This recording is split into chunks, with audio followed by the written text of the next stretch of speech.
चलिए next question देखिए। Next question दिया हुआ है 2x² + 6√3x - 60 = कितना 0।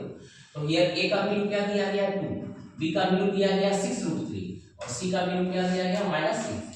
तो देन हम लोग सबसे पहले d कैलकुलेट करते हैं। d का वैल्यू क्या होता है b² - 4ac, b² यानी 6√3 इसका होल स्क्वायर -4 * 2 * कितना -60, 6 का स्क्वायर 36 √3 का स्क्वायर 3, 36 * 3 108 प्लस किया गया 6 × 12 बढ़ चुके 48 यानी 48 और 1 कितना हो गया 580। अब हम लोग क्या निकालेंगे अंडर रूट b यानी कि क्या होता है 580। नहीं समझ आता है इसको फैक्टराइज कीजिए। ये रहा 580 प्राइम फैक्टर्स कर रहे हैं 4 से 1 में 4 18 बचा 4 के 16 2 बचा 4 7 28 7 से कटाइए 7 से 7 गुना 14 7 से 1 में 7 फिर 7 से कटाइए 7 दिया क्या हो गया 21। ठीक है तो इसको हम क्या लिख सकते हैं ना 2 * 2 * 7 * 7 * 3।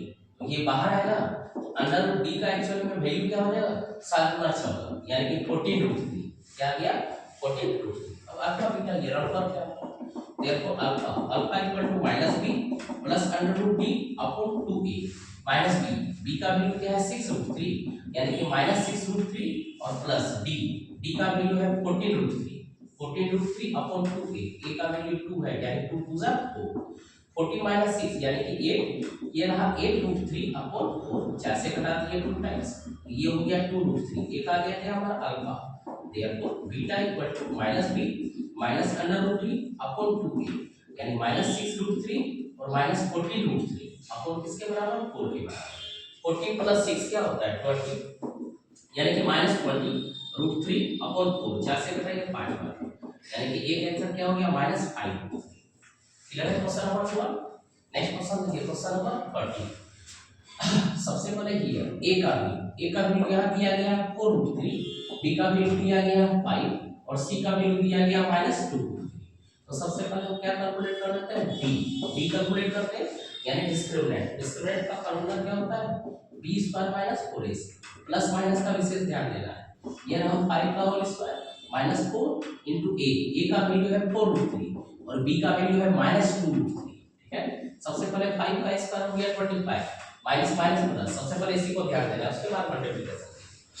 ये रहा √3 * √3 क्या हो गया 3 3 2 जा 6 6 चौके 24 24 चौके 96। एक बार क्रॉस चेक कीजिए फिर से 4 चौके 16 16 दिया 18 4 चौके 16 16 दिया 48 48 गुना 96 दोनों को ऐड करते हैं हो गया 6 5 11 बचा कितना 1 9 2 11 1 12 यानी कितना 121 121 किसका स्क्वायर होता है 11। ये रहा अंडर रूट d यानी कि अंडर रूट 1 to 1 यानी कि कितना 11। ठीक है d आ गया सब कुछ आ गया alpha = -b plus under root d upon 2a minus b यानी b का वैल्यू है 5 यानी कि ये -5 फिर क्या है प्लस 11 अपॉन 2a a का वैल्यू क्या है 4√3 यानी 4 × 8 यानी कि 8√3। ठीक है 11 में 5 माइनस कीजिए 6 बचा 6/8√3 2 से कटाइए 2 दिया 6 2 चौके 8 या तो अल्फा का वैल्यू हो गया 3/4√3। अगर इसको रेशनलाइज करना है तो ये रहा 4√3 ऊपर नीचे किससे मल्टीप्लाई हो जाएगा √3 से ऊपर नीचे मल्टीप्लाई हो जाएगा। ठीक है ये √3 मल्टीप्लाई होकर क्या हो जाता है 3 और 3 के साथ ऊपर कैंसिल हो जाता है ये हो गया 3/4 यानी ये भी आंसर सही है ये भी आंसर सही है। देयरफॉर बीटा कैलकुलेट करते हैं -b √d अपॉन क्या हो गया 2a यानी -5 -11 अपॉन कितना 8√3 ये हो गया -16/8√3 8 से कटा दिए 8 × 16 यानी कि -2√3 ये भी सही। अगर इसको रेशनलाइज कीजिएगा यानी कि -2/√3 तो ऊपर भी किससे गुना होगा √3/√3 से यानी ये हो गया -2√3/3 ये भी आंसर सही है ये भी आंसर सही है। Clear question number 30। Next question है क्वेश्चन नंबर 14।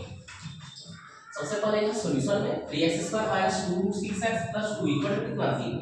a का वैल्यू हो गया 3 b का वैल्यू हो गया -2√6 और c का वैल्यू हो गया 2। देन कैलकुलेट करते हैं क्या d का क्या हो गया b² - 4ac b² यानी कि -2 × 6 का होल स्क्वायर -4 × 3 × 2। ठीक है माइनस का स्क्वायर क्या हो गया प्लस 2√6 का स्क्वायर यानी √6 का स्क्वायर क्या हो गया 6 और 2 का स्क्वायर हो गया 4 यानी 6 4 जा क्या हो गया ये 24 माइनस 4 किया 12 दूना 24 इसके बराबर 0 के बराबर। जब जब 0 आता है अल्फा बीटा क्या होता है इक्वल रूट्स, क्या होता है इक्वल रूट्स। आप डायरेक्ट लिख सकते हैं अल्फा अल्फा और बीटा दोनों एक साथ भी लिख सकते हैं, ठीक है। अल्फा बीटा इक्वल टू क्या हो जाएगा माइनस b बाय 2a, क्यों क्योंकि d क्या है 0 है तो b का वैल्यू क्या है माइनस, ये हो गया प्लस यानी 2 रूट 6 अपॉन a का वैल्यू क्या है 3 यानी 3 टू 6 2 से कटा देंगे यानी कि क्या हो गया रूट 6 बाय 3। यही हो गया क्या अल्फा भी और यही हो गया क्या बीटा, ठीक है। नेक्स्ट क्वेश्चन आते हैं तो लास्ट क्वेश्चन क्वेश्चन नंबर 50। यहां पे कंपैरिजन करेंगे तो a का वैल्यू आ रहा है √3, b का वैल्यू आया -5 और c का वैल्यू क्या है √3, ठीक है। तो सबसे पहले क्या निकाल लेते हैं d यानी डिस्क्रिमिनेंट। डिस्क्रिमिनेंट इक्वल टू क्या होता है b square minus 4ac, b यानी कि ये रहा -5 तब अब इसका -4 into 2√3 into क्या हो गया √3 -5 का और इसका हो गया 25, ठीक है। इसको सॉल्व कीजिए √3 into √3 क्या हो गया 3 3 2 जा 6 6 4 जा 24 यानी कि 1 यानी कि √d का वैल्यू हमारा क्या आ गया 1। अब हम लिख लीजिए therefore alpha equal to -b plus √d by 2a, b का वैल्यू है -5 यानी उसके पहले माइनस है ये +5 हो गया +5 + 1 अपॉन 2a यानी 2 2 जा 4 यानी कि 4√3 यानी ये हो जा रहा है क्या 6 अपॉन 4√3 कैंसिल आउट करना है तो ये हो जाएगा 3 अपॉन 2√3 ये हो गया क्या अल्फा का वैल्यू। अगर ऐसे लाइन करना है ऐसे लाइन कर सकते हैं। ये रहा -b minus √d upon 2a यानी 5 - 1 अपॉन 4√3 5 - 1 क्या हो गया 4 4 बटा 4√3 4 के साथ 4 कैंसिल आउट क्या बचा 1 बटा √3 क्लियर है चारों का सब।